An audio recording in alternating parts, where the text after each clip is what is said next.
voz aqui vai falhar um pouco, tá um pouquinho diferente por conta esse fim de virose, né? Mas vai dar para a gente seguir. Tito, capítulo 1. A gente vai continuar na nossa série que iniciamos semana passada.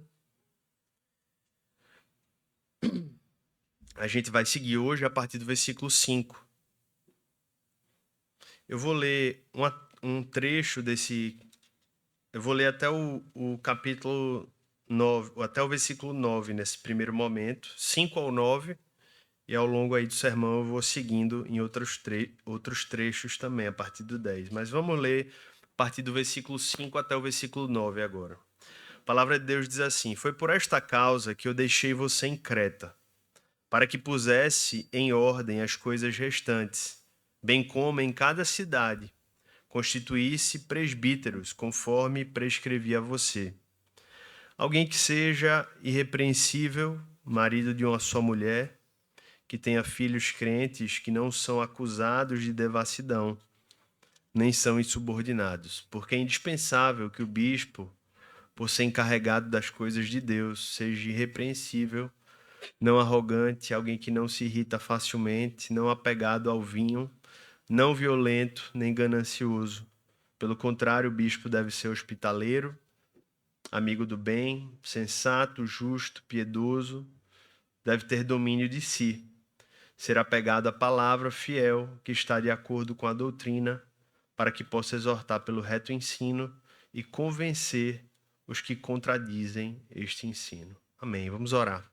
Senhor Deus, nosso Pai, mais uma vez estamos aqui nós, com o nosso coração aberto, nossa mente aberta, nossa vida diante de Ti, como igreja, reconhecendo o quanto precisamos, Pai, do alimento espiritual, o quanto carecemos da Tua luz sobre as nossas vidas e por isso, humildemente, Pai, pedimos, fala conosco, perdoa os nossos tantos pecados, Senhor, que o sangue de Jesus nos cubra mais uma vez nessa manhã e que os nossos pecados não nos impeçam, Pai, de ouvir a Tua voz, pelo contrário, que eles nos façam ir até Ti, ouvindo aquilo que o Senhor quer nos falar e, principalmente, Pai, que a gente possa ser endireitado em todos os nossos caminhos, Pai, e que a Tua palavra ela traga vida, luz e todos os Teus propósitos sejam cumpridos em nós por meio também, Pai, desse momento onde a Tua palavra é ministrada aos nossos corações. Abençoa cada filho Teu aqui presente,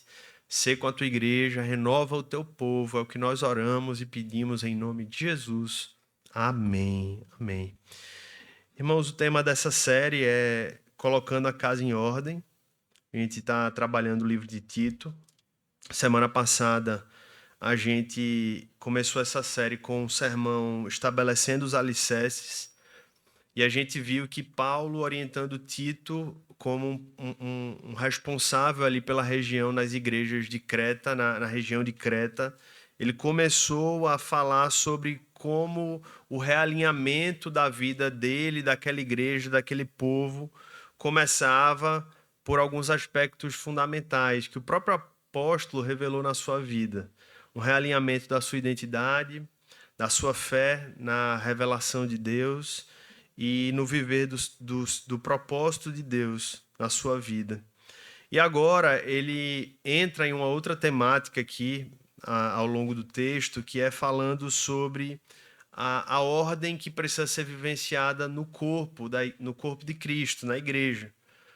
Hoje, à luz de Tito, capítulo 1, versículo 5 ao 16, a gente vai ver alguns aspectos que o apóstolo Paulo ele traz para que haja ordem na igreja e, havendo ordem na igreja, consequentemente, há ordem na vida do povo da igreja. Afinal, a igreja é um povo, a igreja são pessoas.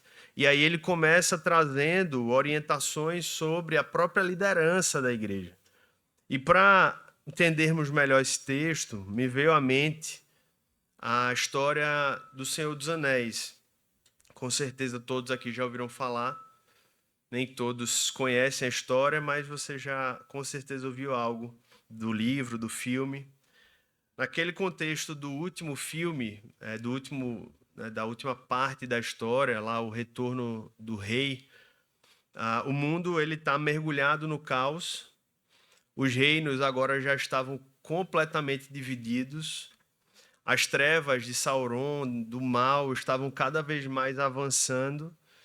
E o trono de Gondor está ocupado, mas está ocupado por um homem que não deveria estar ali. Denethor, o regente, que é o retrato, no final das contas, de uma má liderança.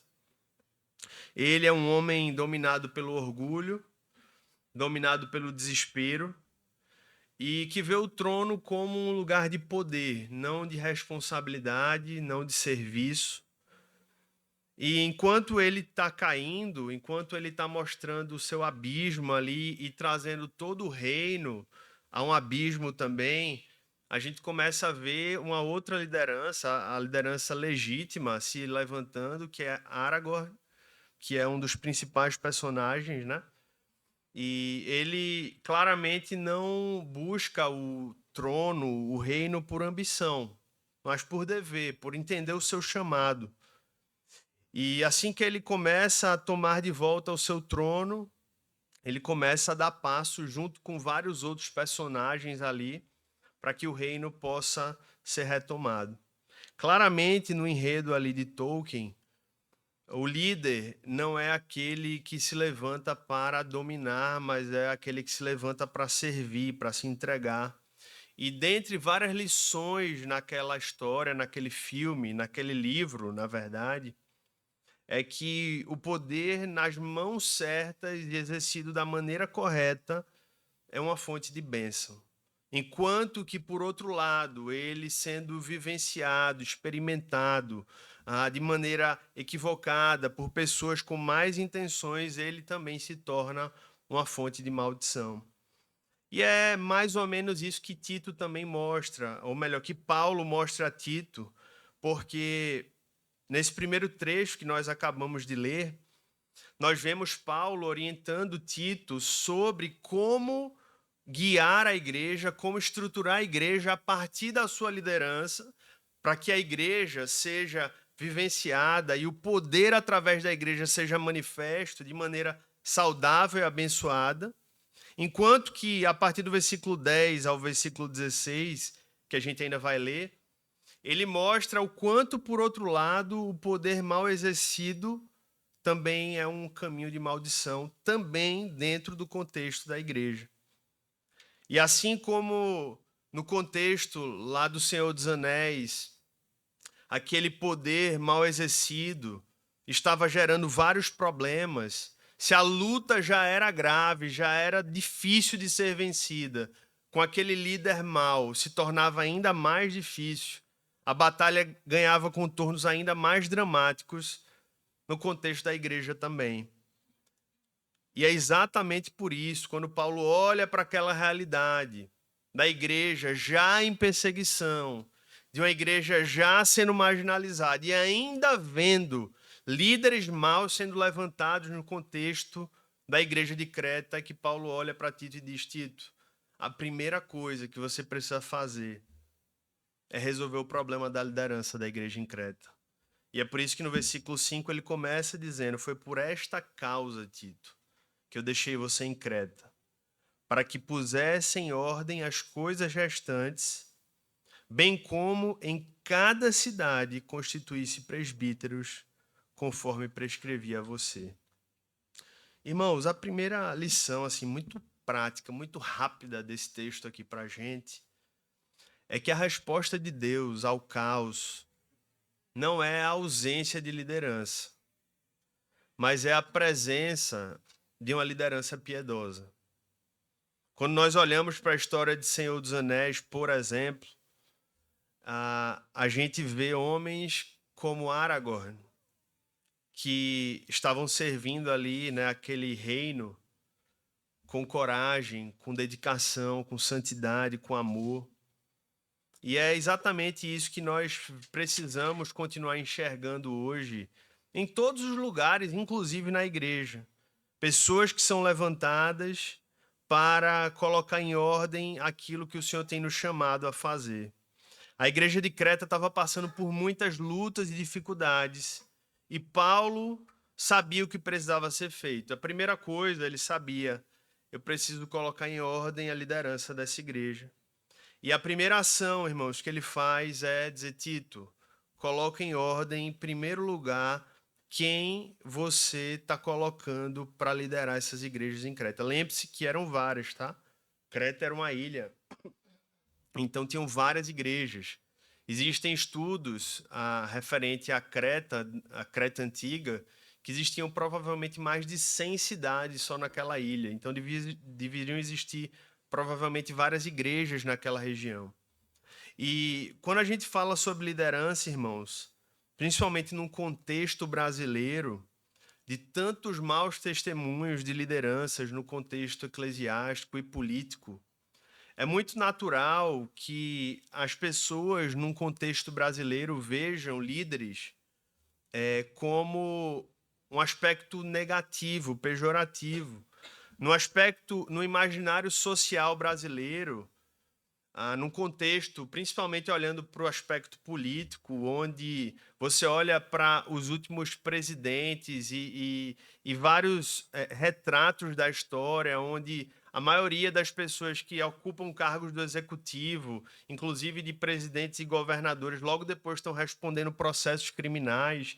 É muito fácil perceber que a liderança, no contexto brasileiro, ela é vista consciente ou inconscientemente como um mal necessário, ou, se não for, como um mal a ser superado. Mas a primeira coisa que a palavra de Deus nos mostra é que não é assim que Deus pensa. Não é assim que o Senhor Jesus pensa. Quando ele sobe aos céus, ele deixa líderes para trabalhar na fundação da sua igreja.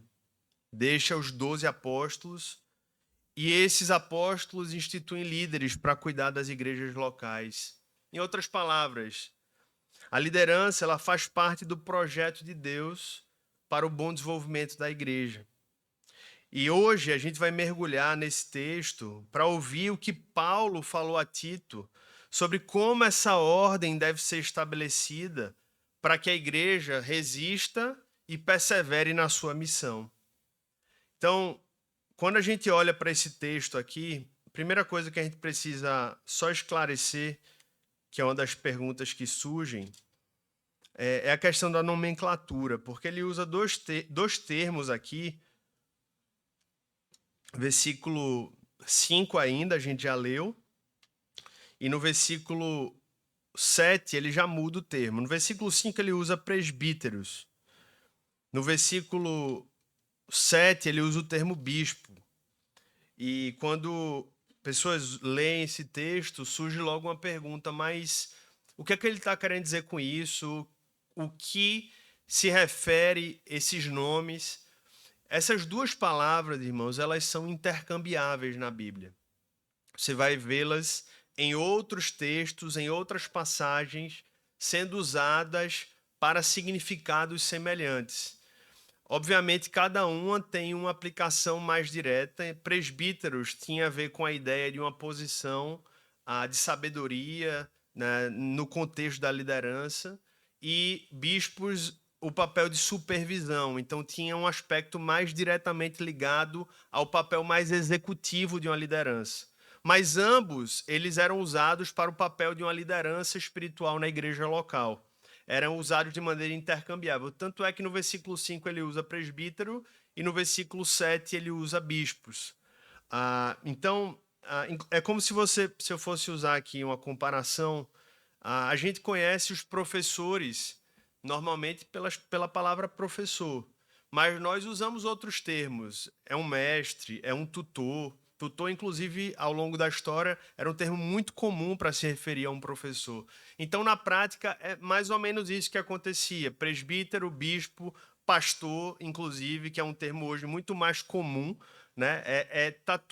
Era tudo usado num contexto semelhante, palavras intercambiáveis com alguns significados diferentes, mas referentes a uma principal função, que era a de liderança espiritual na igreja.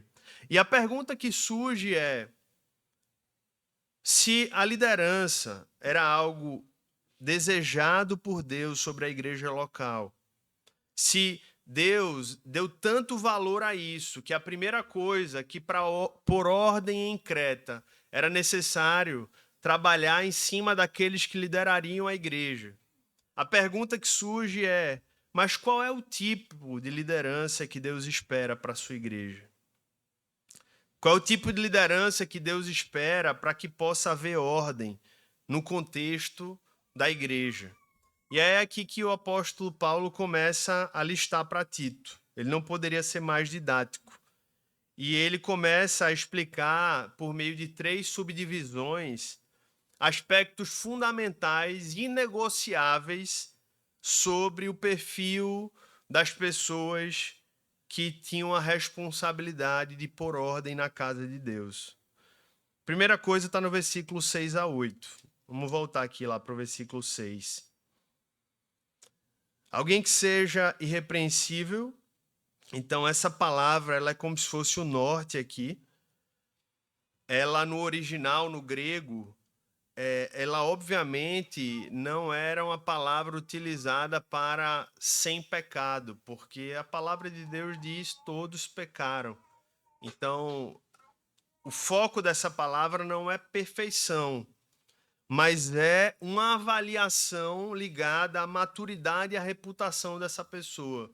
Ou seja, o líder espiritual de uma igreja local, Paulo afirma, precisava ser de integridade inquestionável.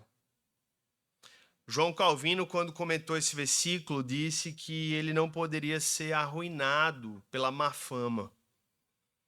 Nos versículos 7 a 8, Paulo ele começa a desenvolver e ele usa outras palavras para exemplificar o que seria a materialização dessa irrepreensibilidade. Então ele diz: não arrogante, que refere-se a um espírito submisso, uma pessoa que não quer seguir o seu próprio caminho a qualquer custo, que não quer fazer o que lhe agrada a qualquer custo, uma pessoa que não é teimosa e não se reluta, não é presunçoso. Aí logo depois ele continua: alguém que não se irrita facilmente. Tem uma outra palavra em algumas versões que diz assim, não irracível, que é alguém que tem a capacidade de se dominar. Instabilidade e explosão emocional não é compatível com a postura de um líder espiritual. Não apegado ao vinho. A Bíblia não proíbe, irmãos, o consumo de álcool.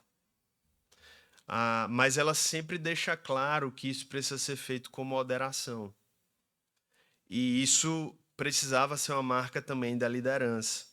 E por isso o apóstolo Paulo é muito claro quando diz ao Tito, se tem uma das marcas, você tem que ter um olhar cuidadoso quando for constituir alguém líder sobre alguma dessas igrejas aí em Creta, é que essa pessoa não pode ser apegada ao vinho.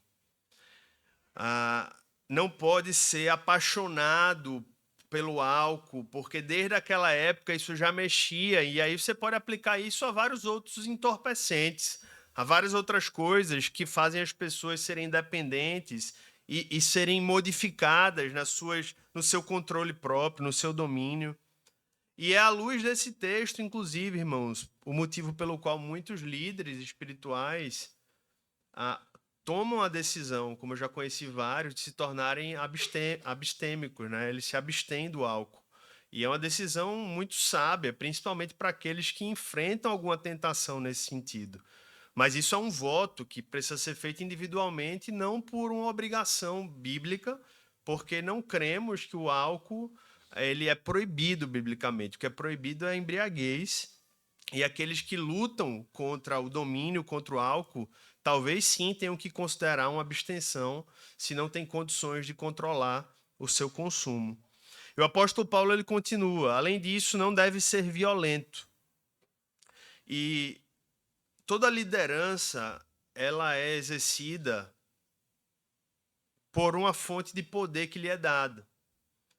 E esse poder ele pode ser muito mal exercido, irmãos.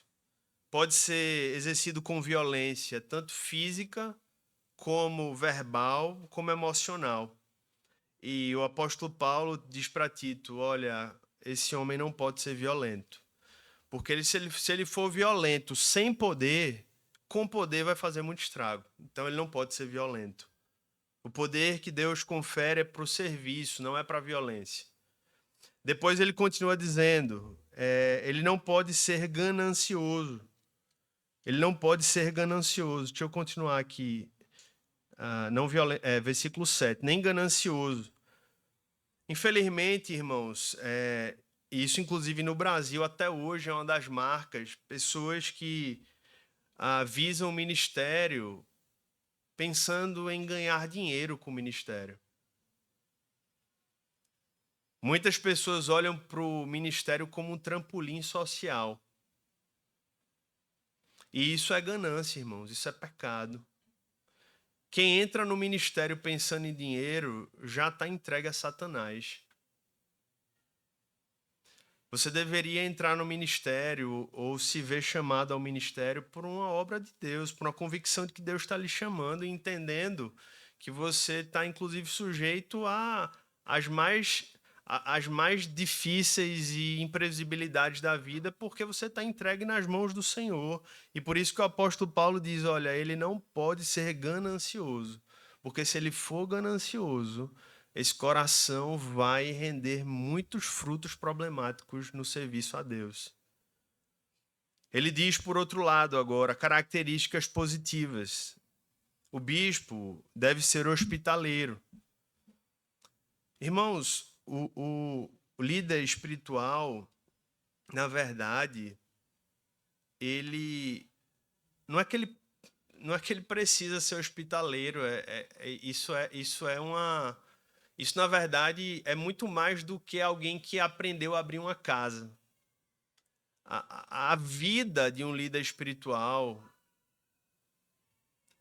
é viver uma vida aberta ao serviço dos outros. Abrir a casa é apenas um detalhe para esse processo. É uma vida aberta ao serviço. E um parênteses aqui, eu ia comentar isso no início, eu vou trazer agora, me fugiu, algo muito importante que eu não falei. Todas essas características que eu estou citando aqui, Paulo aplica à liderança espiritual, mas se você parar para pensar, são características esperadas para qualquer cristão comum. Então, tudo que eu estou falando aqui se aplicaria a todo cristão que quer viver uma vida para a glória do nome do Senhor. Então, à luz do que você já ouviu e à luz do que você vai continuar ouvindo, pare para pensar na sua vida e diga: isso é para mim também. Será que eu tenho sido não arrogante, eu tenho lutado contra a arrogância? Será que eu tenho lutado para não me irritar facilmente? Como é que tem sido a minha relação com o domínio próprio? Não apenas com o consumo do álcool, mas com o domínio próprio. Como é que tem sido a violência na minha vida? E a ganância? E aí ele continua, hospitaleiro. Porque, como eu estava falando, irmãos, mais do que aprender a abrir a casa, a gente precisa abrir o nosso coração para as pessoas. E abrir a casa é um dos meios de materializar isso. A gente está vivendo numa época cada vez mais que é estranho receber pessoas em casa, né? Mas vai ser a igreja que vai continuar dizendo, não, a gente é diferente. Eu recebo pessoas na minha casa. Eu recebo pessoas para fazer refeições na minha casa. Eu recebo pessoas para dormir na minha casa. Isso é uma marca da igreja, irmãos. A hospitalidade é uma das coisas que a igreja há 2000 anos pratica e que ajuda a gente a se humanizar. Porque quando a gente leva pessoas para nossa casa, a gente se vulnerabiliza e a gente compartilha da nossa experiência mais íntima. Ser hospitaleiro é uma das marcas do cristão e, consequentemente, de um líder espiritual também. E aí ele diz assim, amigo do bem, sensato, justo, piedoso, deve ter domínio de si. Eu não vou ter tempo de falar de todos aqui, o tempo já está avançando, mas são características. E ele termina dizendo assim, ser apegado à palavra fiel.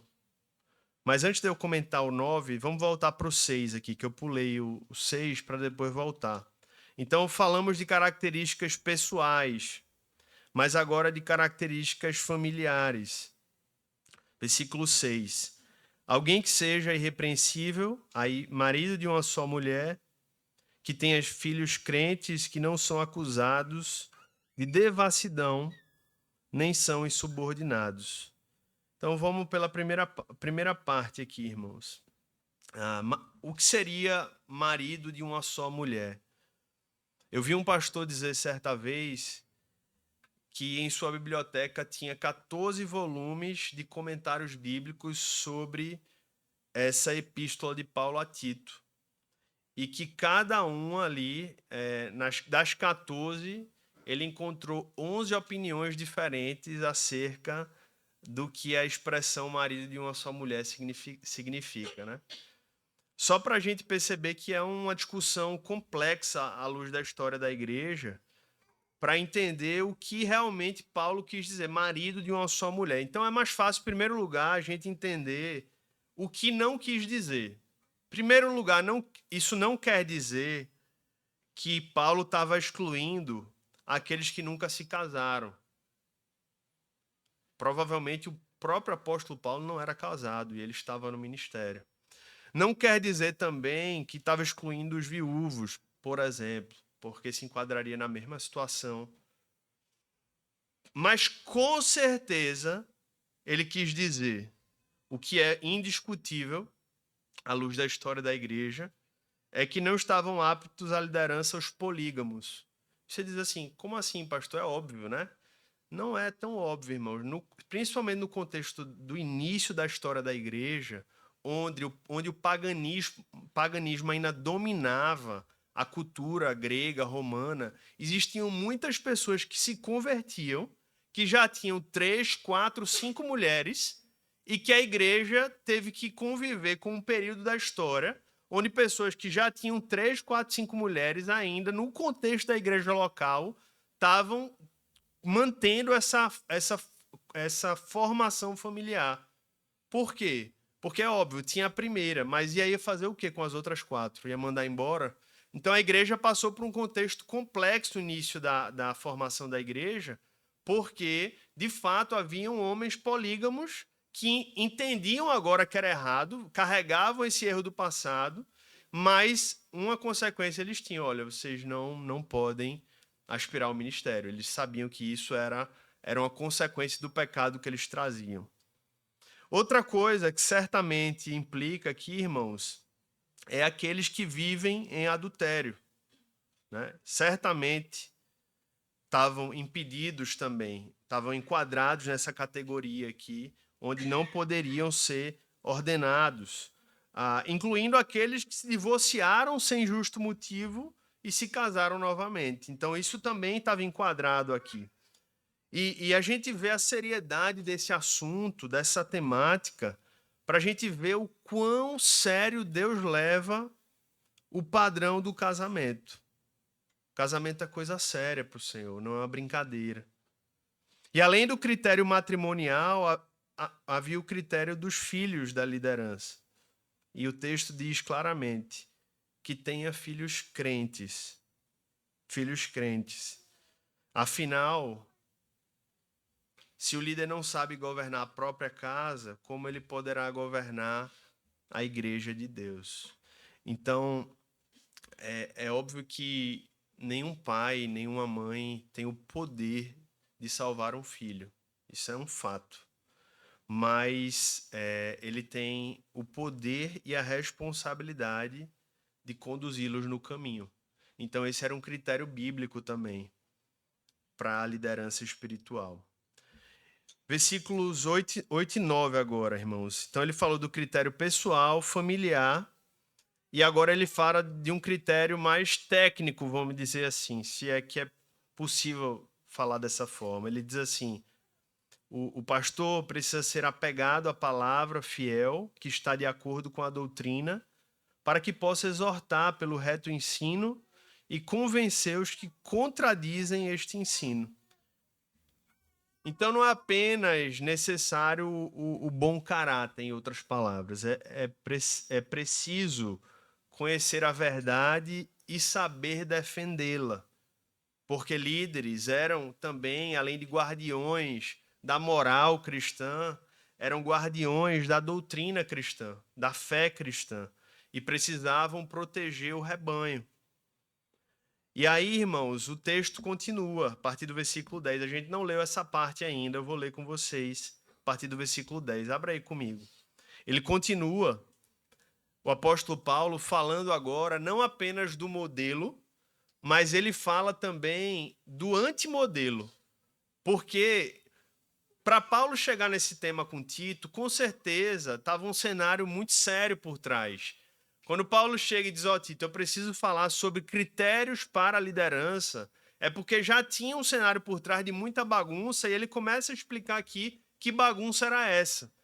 E ele diz assim, porque existem muitos, ou seja, não eram poucos, eram muitos, especialmente os da circuncisão, ou seja, aquele dos partidos dos judaizantes, que defendiam que a circuncisão era necessária para a verdadeira fé, o que não era bíblico, mas eles defendiam. E aí ele fala as características, que são insubordinados. Então, se tem uma característica, a gente falou de características piedosas para a liderança e para a vida cristã.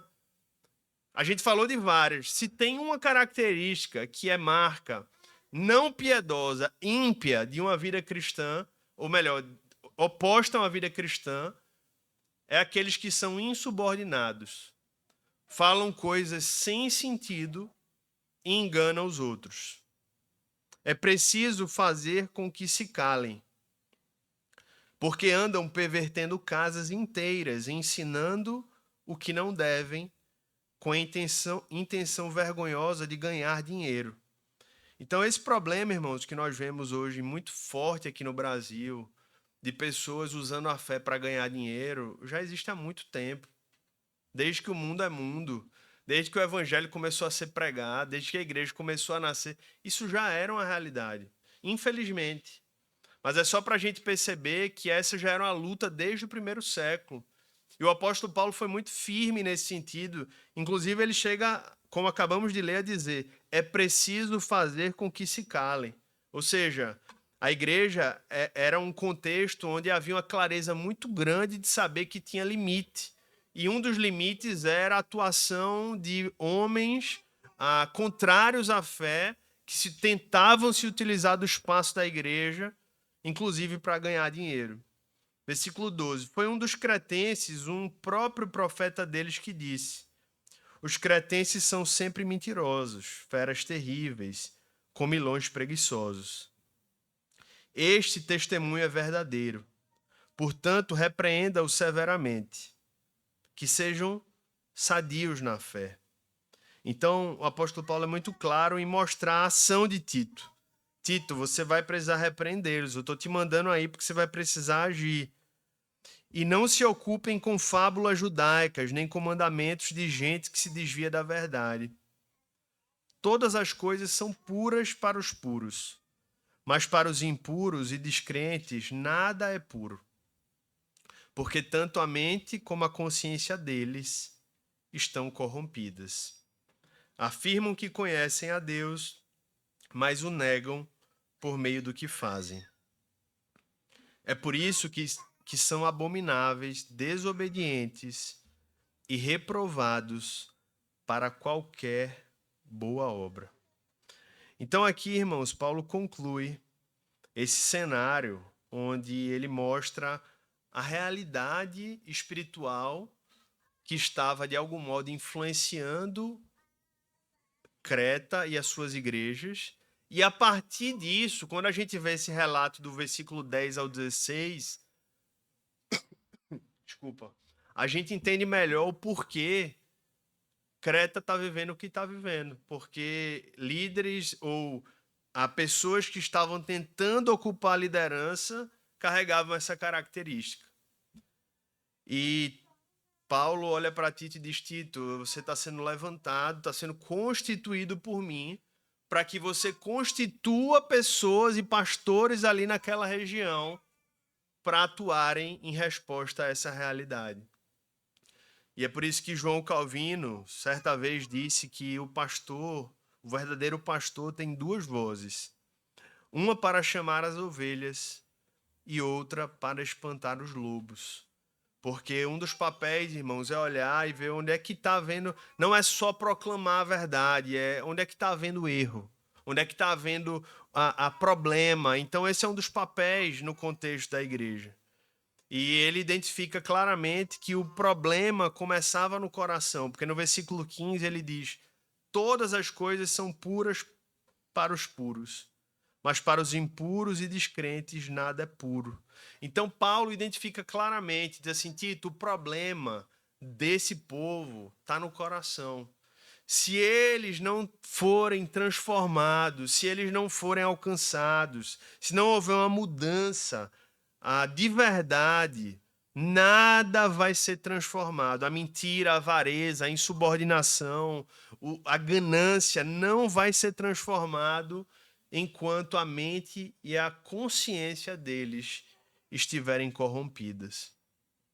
Então, irmãos, a gente ouve aqui um trecho muito específico, né, onde Paulo ele encara um dos primeiros desafios ali na realidade de Creta, antes de chegar. A gente vai ver nos próximos sermões que ele vai falar sobre a realidade da família, vai falar dos relacionamentos de várias ordens no contexto da igreja. Só que ele começa falando sobre a liderança. E aí surge a pergunta: como é que a gente aplica essa mensagem a nós, né? Primeira coisa, irmãos, precisamos valorizar e apoiar os nossos líderes. Inclusive, assim como Paulo e Tito se levantam ali e levantam outros líderes, ou seja, a igreja tinha várias pessoas servindo a liderança para que aquela obra acontecesse, aqui na nossa igreja também. E eu queria, inclusive, honrar e agradecer. Às vezes você costuma nos ver aqui, né, numa posição de fala e acaba que a função pastoral ela sempre tem ali uma conexão mais forte com a maioria das pessoas. Mas existem muitas pessoas na liderança dessa igreja para que esse trabalho aqui possa acontecer. Então, uma das aplicações que eu faço aqui para nós é a gente louvar a Deus pelos demais líderes dessa igreja. Inclusive, vou quebrar o protocolo aqui agora, rapidinho. Eu queria pedir aqui que todos os líderes de grupo de vida ou ministério fiquem de pé aqui. Professores de escola bíblica também. Esses 3 grupos aqui, fiquem de pé. Por favor, fiquem de pé aí. Venham aqui à frente, vocês. Venham cá, por favor. Vou quebrar esse protocolo aqui. Combinei nada com eles. Vem cá. Cadê o resto do povo? Sumiu, foi? Hã? Ah, estão lá embaixo, né? Então, tem uma parte aqui da liderança. As esposas também. Podem vir aqui à frente, viu? Quem tiver.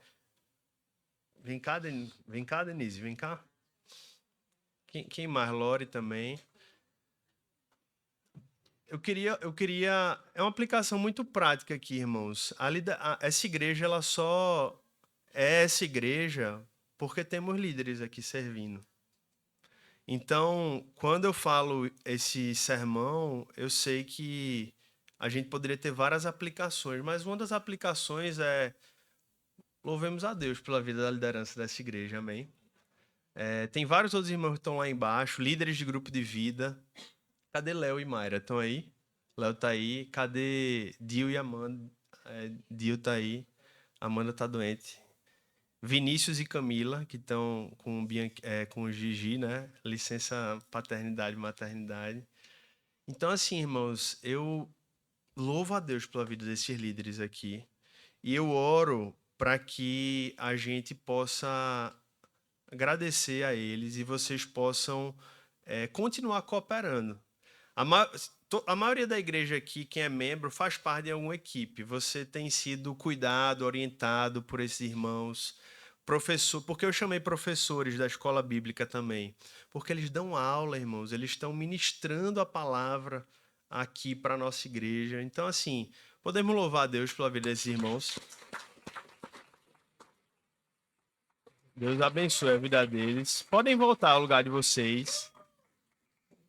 Eu queria muito que vocês vissem, assim, porque tem gente que nem sabia quem são esses irmãos aqui. Não é verdade? Tem gente que chegou na igreja e tal, nem sabiam quem eles são. Então, essa igreja, ela funciona, primeiro porque Jesus é o Senhor dela, né? Mas porque tem irmãos que estão servindo. E aí eu lembro do filme Senhor dos Anéis, né? Porque Senhor dos Anéis tem essa beleza também. Aragorn é o rei que está voltando ao trono, e aí ele tem uma proeminência. Mas se você parar para ver, ele só consegue aquela vitória ali no final porque Gandalf está aconselhando ele o tempo todo, porque Faramir rejeita a corrupção do seu pai, que é o líder mau, e mantém a sua integridade. Sam faz tudo, dá a sua vida, ele é rejeitado por Frodo ali no momento final, mas ele continua fiel à sua missão de cuidar de Frodo. Elwin, que é a mulher que vence lá eu esqueci o nome do cara lá do mal. É o no final que ele dá a espada. Nazgûl, né? Aquele cara lá do mal.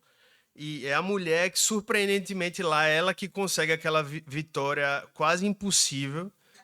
E assim é a igreja, irmãos. A igreja, ela só vai ter vitória no fim das contas, em primeiro lugar, porque Jesus já conquistou e porque Jesus colocou o seu povo, a sua igreja ali espalhada para servir. Então aqui nós temos os grupos de vida na nossa igreja, temos líderes de ministérios, temos aqueles que dão aula na escola bíblica, temos aqueles que, mesmo que não lideram, mas estão servindo, e liderança é serviço. Então, estão, de algum modo, se colocando à disposição pelo serviço. E isso é a igreja, irmãos. Então, a aplicação para a gente desse sermão é simples.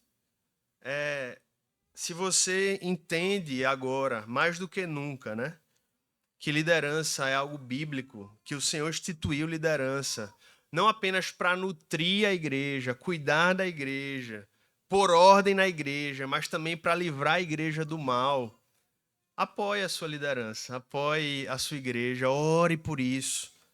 Porque assim como Paulo colocou Tito para cuidar daquela região, o Senhor coloca líderes na sua igreja hoje também. E o principal propósito é para que a gente olhe para o maior de todos os líderes, que é o nosso Senhor Jesus. Então eu queria concluir esse sermão lembrando que maus líderes nos fazem ter a percepção do quão destrutiva é uma má liderança. Mas bons líderes servem para nos fazer olhar para Jesus Cristo, que é o nosso Senhor e Salvador. Ele é o nosso Senhor, irmãos, que veio não para ser servido, mas para servir. Ele é o nosso maior exemplo de liderança. E eu quero concluir esse sermão de hoje, onde a gente vislumbrou 2000 anos atrás um problema tão concreto ali na igreja de Creta, onde o Senhor levantou líderes, fazendo você e eu lembrarmos que assim como o Senhor Jesus era o rei e o líder daquela igreja em Creta, e ele agiu por meio da vida de Tito, por meio da instrumentalidade do apóstolo Paulo, para preservar a sua igreja ali, para cuidar da sua igreja ali. Ele está fazendo isso na nossa vida hoje aqui também. Ele é o nosso Deus hoje aqui também. Ele é o nosso Senhor hoje aqui também. Ele está preservando essa igreja hoje aqui também. Então, olhemos para Ele. Vamos olhar para Cristo mais uma vez e dizer: Senhor, eu sei que para colocar em ordem a minha vida, assim como o Senhor quer colocar em ordem a tua igreja, eu preciso olhar para ti, eu preciso olhar para o alto, eu preciso olhar para Cristo, que é o verdadeiro rei da igreja. Então, irmãos, hoje a gente conclui mais uma parte desse sermão de Tito, da carta de Paulo a Tito. E eu queria que você pudesse lembrar disso que nós começamos falando. A nossa vida, ela está totalmente ligada à igreja. Talvez alguns olhem assim e digam: eu sou um cristão e assim, a igreja é uma coisa, eu sou outra. Você é parte da igreja. Então note, é lógica aqui. Se você, como parte da igreja, está se ordenando, está colocando sua casa em ordem, a igreja vai estar se ordenando. E o contrário também. Se a igreja, como povo, como corpo, está se ordenando, a sua vida vai ser colocada em ordem também. Então, que o Senhor derrame graça, misericórdia e ordem sobre nós, sobre as nossas famílias e sobre a igreja, em nome de Jesus. Amém. Amém, irmãos. Senhor, abençoa cada um de nós aqui hoje, que nesse sermão onde nós lembramos que assim como a tua igreja ali naquele primeiro século enfrentou lutas e desafios, inclusive na cidade de Creta, nós também enfrentamos hoje, Pai, como pessoas, como famílias e como igreja. Eu quero te pedir que o Senhor nos ajude a olhar para Cristo como nosso Senhor e Salvador. Que Ele seja o nosso maior e principal exemplo, nosso grande modelo.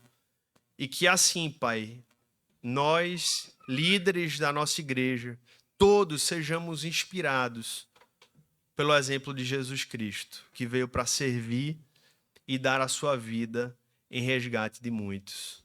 Nos ajuda a colocar em ordem, Pai, as nossas vidas, como temos orado, e que o Senhor faça isso também, colocando em ordem a tua igreja. Que o Senhor continue usando os líderes da nossa igreja local. Que o Senhor continue, Pai, usando as suas vidas não apenas para ensinar a tua palavra, conduzir pelos caminhos, mas também para nos mostrar, Pai, nos conduzir para longe daquilo que não é a tua vontade, dos teus propósitos. Que o Senhor renove a vida de cada irmão, cada irmã aqui presente. E que cada líder da nossa igreja, Pai, se sinta renovado pela certeza de que está cooperando com a tua obra nesse mundo. Que esse texto, Pai, nos lembre que o nosso trabalho no Senhor não é em vão. E que assim como o Senhor levantou líderes no primeiro século, no segundo século, no terceiro século, o Senhor também levanta hoje.